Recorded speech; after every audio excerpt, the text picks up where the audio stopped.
আমার সাথে লড়াই চ্যালেঞ্জ করা খুব মুশকিল। তার কারণ আমিও কিন্তু গ্রাম বাংলা থেকে উঠে আসা মেয়ে। জন্মেছিলাম একদিন গ্রামে, চলে এসেছিলাম শহরে।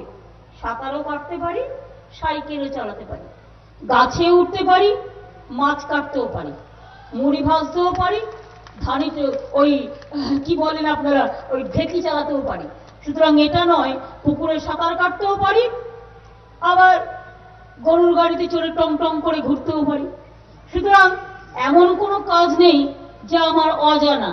আমি ধান পুঁততেও পারি, আবার উল বুনতেও পারি, আমি উল বুনতেও পারি, আবার ক্যাসিও বাজাতেও পারি, আমি একটু আধটু আঁকতেও পারি, একটু আধটু লিখতেও পারি, একটু আধটু হাসতেও পারি, একটু আধটু বকতেও পারি, একটু আধটু ঝগড়া করতেও পারি, একটু আধটু মানুষকে ভালোবাসতেও পারি। সবকিছু নিয়েই মানুষ তৈরি হয়। যে রাত এসে চুলো বাঁধে, এবং আমি গর্ব করে তাই বলি যে ঘরের বাসন মাজা কোনো অপরাধ নয়। আমি বাসন মাজতে ভালোবাসি, এটাও একটা আর্ট।